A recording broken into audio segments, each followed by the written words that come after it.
ان الحمد للہ نحمدہ و نستعینہ و نستغفرہ و نعوذ باللہ من شرور انفسنا و من سیئات اعمالنا من یہدہ اللہ فلا مضل لہ ومن یضلل فلا ہادی لہ واشہد ان لا الہ الا اللہ وحدہ لا شریک لہ واشہد ان محمدا عبدہ ورسولہ۔ اے بہن، نبی اکرم صلی اللہ علیہ وآلہ وسلم نے قبر اور اس کے واقعات کے متعلق صحیح اور سچی خبر دی ہے، اور آپ صلی اللہ علیہ وآلہ وسلم نے یہ خبر اپنی طرف سے نہیں دی بلکہ وحی الہی کے ذریعے سے ہم کو آگاہ کیا ہے۔ آپ صلی اللہ علیہ وآلہ وسلم نے ان لوگوں کا تذکرہ کیا ہے جن کو قبر میں عذاب دیا جاتا ہے۔ حضرت سامورہ بن جندب رضی اللہ عنہ کہتے ہیں کہ آپ صلی اللہ علیہ وآلہ وسلم نماز فجر کے بعد اکثر پوچھا کرتے تھے، کیا تم میں سے کسی نے خواب دیکھا ہے؟ جب کوئی صحابی رضی اللہ عنہ نے ایک دن اپنا خواب بیان فرمایا، آپ صلی اللہ علیہ وآلہ وسلم نے فرمایا، رات خواب میں میرے پاس دو فرشتے آئے، وہ خود نہیں آئے بلکہ انہیں بھیجا گیا تھا۔ ان دونوں نے مجھے کہا، ہمارے ساتھ چلو۔ میں ان کے ساتھ چل دیا۔ پھر ہم ایک لیٹے ہوئے شخص کے پاس آئے جس کے پاس ایک دوسرا شخص پتھر لیے کھڑا تھا۔ وہ اس کے سر پر پتھر پھینک کر مارتا تو اس کا سر اس سے پھٹ جاتا، پتھر لٹک کر دور چلا جاتا، لیکن وہ شخص پتھر کے پیچھے جاتا اور اسے اٹھا لاتا اور اسے لیٹے ہوئے شخص تک پہنچنے سے پہلے ہی اس کا سر ٹھیک ہو جاتا جیسا کہ پہلے تھا۔ کھڑا شخص پھر اسی طرح پتھر اس پر مارتا اور وہی صورت پیش آتی جو پہلے پیش آئی تھی۔ نبی اکرم صلی اللہ علیہ وآلہ وسلم نے فرمایا کہ میں نے دونوں سے پوچھا، سبحان اللہ، یہ دونوں کون ہیں؟ انہوں نے کہا کہ آگے بڑھو، آگے بڑھو۔ پھر ہم آگے بڑھے اور ایک ایسے شخص کے پاس پہنچے جو پیٹ کے بل لیٹا ہوا تھا اور ایک دوسرا لوہے کا انکڑا سیخ لیے کھڑا تھا اور یہ اس کے چہرے کے ایک طرف آتا اور اس کے جبڑے کو گدی تک چیرتا اور اس کی ناک کو گدی تک چیرتا اور اس کی آنکھ کو گدی تک چیرتا۔ پھر وہ دوسری طرف جاتا اور ادھر بھی اسی طرح چیرتا جس طرح اس نے پہلی جانب کیا تھا۔ وہ ابھی دوسری جانب سے فارغ بھی نہ ہوتا تھا کہ پہلی جانب اپنی پہلی صحیح حالت میں لوٹ آتی، پھر دوبارہ وہ یہی عمل دہراتا رہتا۔ آپ صلی اللہ علیہ وآلہ وسلم نے فرمایا کہ میں نے کہا، سبحان اللہ، یہ دونوں کون ہیں؟ انہوں نے کہا، آگے چلو، آگے چلو۔ چنانچہ ہم آگے چلے۔ پھر ہم ایک تنور جیسی چیز پر آئے، اس میں شور و آواز برپا تھی۔ ہم نے اس کے اندر جھانکا تو اس کے اندر کچھ ننگے مرد اور عورتیں تھیں اور ان کے نیچے سے آگ کی لپیٹ آتی تھی۔ جب آگ انہیں اپنی لپیٹ میں لے لیتی تو وہ چلانے لگتے۔ رسول اکرم صلی اللہ علیہ وآلہ وسلم نے فرمایا، میں نے ان سے پوچھا، یہ کون لوگ ہیں؟ انہوں نے کہا، آگے چلو، آگے چلو۔ ہم آگے چل پڑے اور ایک نہر پر آئے۔ میرا خیال ہے کہ آپ صلی اللہ علیہ وآلہ وسلم نے کہا کہ وہ خون کی طرح سرخ تھی اور اس نہر میں ایک شخص تیر رہا تھا۔ نہر کے کنارے ایک دوسرا شخص تھا جس نے اپنے پاس بہت سے پتھر جمع کر رکھے تھے، اور یہ تیرنے والا تیرتا ہوا جب اس شخص کے پاس پہنچا تو اپنا منہ کھول دیتا اور کنارے کا شخص اس کے منہ میں پتھر ڈال دیتا۔ وہ پھر تیرنے لگتا اور پھر اس کے پاس لوٹ کر آتا، اور جب بھی اس کے پاس آتا تو اپنا منہ پھیلا دیتا اور یہ اس کے منہ میں پتھر ڈال دیتا۔ فرمایا کہ میں نے پوچھا، یہ کون ہیں؟ انہوں نے کہا، آگے چلو، آگے چلو۔ پھر ہم آگے بڑھے اور ایک نہایت بدصورت آدمی کے پاس پہنچے۔ وہ اتنا بدصورت تھا کہ جتنے بدصورت تم نے دیکھے ہیں ان سے بھی زیادہ بدصورت تھا۔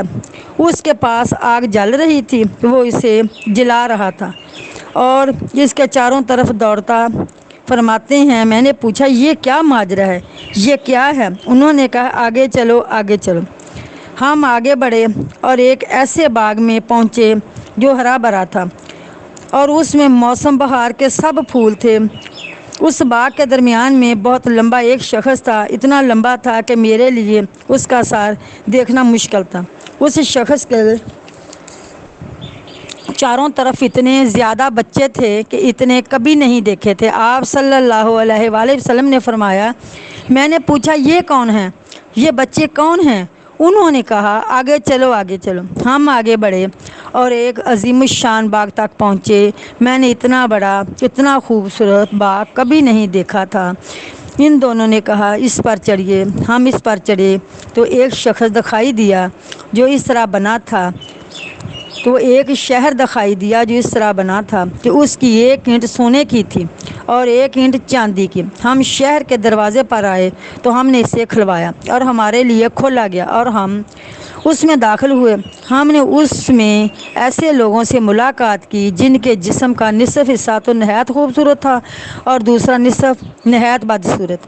آپ صلی اللہ علیہ وآلہ وسلم نے فرمایا کہ دونوں ساتھیوں نے ان لوگوں سے کہا کہ جاؤ اور اس نہر میں کود جاؤ۔ ایک نہر سامنے بہہ رہی تھی، اس کا پانی انتہائی سفید تھا۔ وہ لوگ گئے اور اس میں کود گئے اور پھر ہمارے پاس لوٹ کر آئے تو ان کا پہلا عیب جا چکا تھا اور اب وہ نہایت خوبصورت ہو گئے تھے۔ آپ صلی اللہ علیہ وسلم نے فرمایا، ان دونوں نے مجھے کہا یہ جنت عدن ہے اور یہ آپ کی منزل ہے۔ آپ صلی اللہ علیہ وآلہ وسلم نے فرمایا، میری نظر اوپر کی طرف اٹھی تو سفید بادل کی طرح ایک محل اوپر نظر آیا۔ دونوں نے مجھ سے کہا یہ آپ کی منزل ہے۔ اوپر نظر آیا، انہوں نے مجھ سے کہا یہ آپ کی منزل ہے۔ میں نے ان دونوں سے کہا اللہ تعالیٰ تمہیں برکت دے، مجھے اس میں داخل ہونے دو۔ انہوں نے کہا کہ اس وقت تک تو آپ نہیں جا سکتے، لیکن ہاں آپ اس میں ضرور جائیں گے۔ میں نے ان سے پوچھا کہ آج رات میں عجیب و غریب چیزیں دیکھی ہیں، یہ چیزیں کیا ہیں جو میں نے دیکھی ہیں؟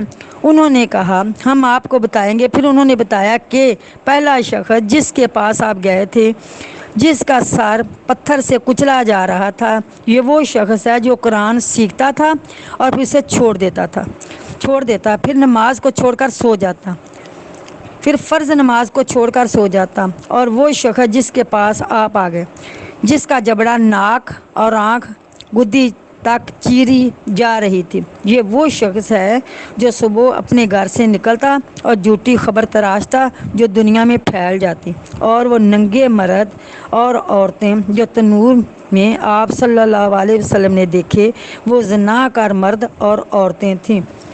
وہ شخص جس کے پاس صلی اللہ علیہ وآلہ وسلم جس کے پاس آپ صلی اللہ علیہ وآلہ وسلم اس حال میں گئے کہ وہ نہر میں تیر رہا تھا اور اس کے منہ میں پتھر دیا جاتا تھا، وہ سود کھانے والا ہے۔ اور وہ شخص جو بدصورت ہے اور جہنم کی آگ بھڑکا رہا ہے، اس کے چاروں طرف چل پھر رہا ہے، وہ مالک نامی جہنم کا دروغہ ہے۔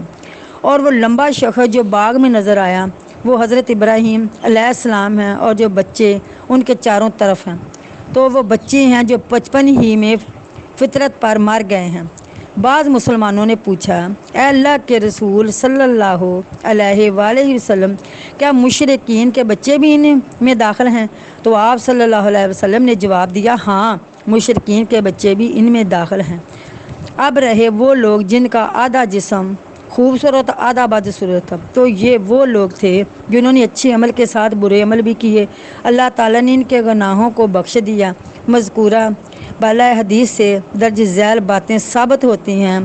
عذاب قبر معنوی اور بدنی دونوں طرح ہوتا ہے۔ فرض نماز سے غفلت برتنے والے کا انجام برا ہے۔ قرآن مجید کو بھولنے کی سخت سزا ہے۔ زناکار کے لیے سخت عذاب تیار ہے۔ جھوٹے آدمی اور سود خور کے لیے دردناک عذاب ہے۔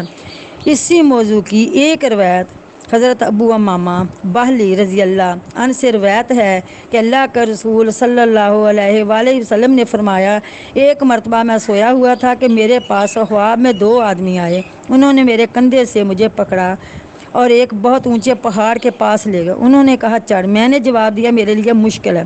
انہوں نے کہا ہم آپ کے لیے آسان کر دیتے ہیں۔ پھر میں چڑھا۔ جب میں پہاڑ کے درمیان میں پہنچا تو خوفناک قسم کی آوازیں آنے لگی۔ میں نے پوچھا یہ آوازیں کیسی ہیں؟ انہوں نے کہا جہنمیوں کا شور ہے۔ پھر وہ مجھے آگے لے کر چلے۔ ہم ایسے لوگوں کے پاس پہنچے جو کونچوں کے بال لٹکے ہوئے تھے، ان کے جبڑے پھٹے ہوئے تھے، جن سے خون بہہ رہا تھا۔ آپ صلی اللہ علیہ وسلم نے فرمایا، میں نے پوچھا یہ کون لوگ ہیں؟ انہوں نے کہا یہ وہ لوگ ہیں جو وقت سے پہلے روزہ افطار کر لیتے ہیں۔ میں نے کہا پھر تو یہود نصارہ ہلاک ہو گئے۔ پھر ہم آگے چلے۔ ہم ایسے لوگوں کے پاس پہنچے جن کے بدن اور کل اعضاء پھولے ہوئے تھے، ان سے سخت بدبو آ رہی تھی۔ یہ بہت خوفناک منظر تھا۔ میں نے پوچھا یہ کون لوگ ہیں؟ انہوں نے بتایا یہ زناکار مرد اور عورتیں ہیں۔ پھر ہم آگے چلے۔ ہم ایسی عورتوں کے پاس پہنچے جن کے پستان سانپ ڈس رہے تھے۔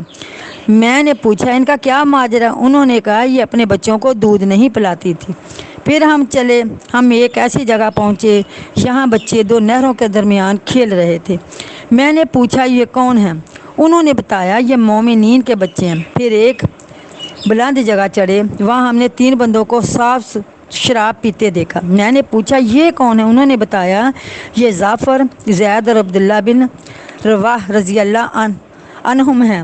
ہم ایک اور گھاٹی پر چڑھے، ہم نے وہاں بھی 3 بندوں کی جماعت دیکھی۔ میں نے پوچھا یہ کون ہیں؟ انہوں نے بتایا یہ حضرت ابراہیم، حضرت موسیٰ اور حضرت عیسیٰ علیہ السلام ہیں۔ آپ صلی اللہ علیہ وسلم کا انتظار کر رہے ہیں۔ پھر ہم آگے چلے۔ ہم نے وہاں خوبصورت چہروں والے کئی لوگ دیکھے جن کے لباس صاف ستھرے تھے، ان سے بہترین خوشبو آ رہی تھی۔ ان کے چہرے اتنے خوبصورت تھے جیسے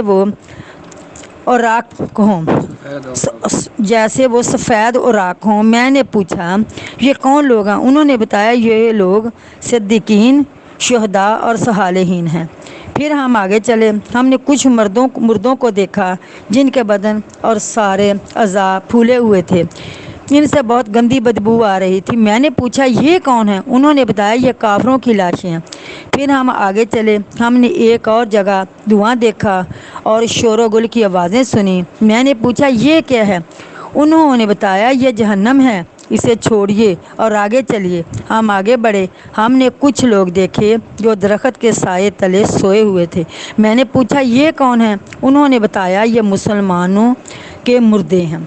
اے بہن یہ برزخی زندگی ایک صورت ہے اور قبر میں یہ برزخی زندگی ایک صورت ہے، یہ برزخی زندگی کی ایک صورت ہے، ایک قبر میں ہونے والے اور دوبارہ اٹھنے کے بعد جہنم کی آگ میں پیش آنے والے بعض مختلف عذابوں کا تذکرہ ہوا ہے، اور ہم نے ملاحظہ کیا ہے کہ جہنمی سخت عذاب میں مبتلا ہونے کی وجہ سے کیسے آہو بکا کریں گے۔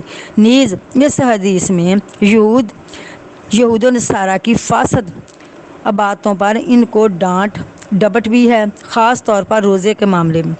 ان کے روزہ رکھنے کا طریقہ یہ ہے کہ وہ بعض مخصوص چیزوں کو کھانے سے رک جاتے ہیں، جبکہ بقیہ چیزیں بغیر روک ٹوک کے کھاتے ہیں، یعنی وہ کھانے پینے سے بالکل باز نہیں آتے۔ مذکورہ حدیث میں اس دردناک عذاب کا بیان بھی ہے جو زناکار مرد اور عورتوں کے لیے تیار کیا گیا ہے، اور ان عورتوں کے لیے بھی جو اپنی اولادوں کو دودھ نہیں پلاتی اور یہ دلیل پیش کرتی ہیں کہ دودھ پلانے سے ان کے جسم یعنی صحت اور خوبصورتی میں فرق آتا ہے۔ ان تمام واقعات کے ساتھ یہ بات بھی بجا ہے کہ شہداء کے درجات بہت بلند ہیں، خاص طور پر غزوہ موتا کہ ان شہداء کا درجہ جسے غزوے میں مسلمانوں کے سپہ سالار تھے، یعنی حضرت جعفر، حضرت زید اور حضرت عبداللہ بن رواح رضی اللہ عنہم، ان سب کے درجات اپنی جگہ، اپنی اس نبی کے درجہ کا کیا کہنا جو خاتم النبیین صلی اللہ علیہ وآلہ وسلم ہیں، جنہیں اللہ تعالیٰ نے برزخی زندگی کے راز بتائے۔ اللہ سے دعا ہے اللہ ہمیں شیطانی وسواس اور شرارتوں سے اپنی پناہ میں رکھے۔ آخر دعوانا ان الحمد للہ رب العالمین۔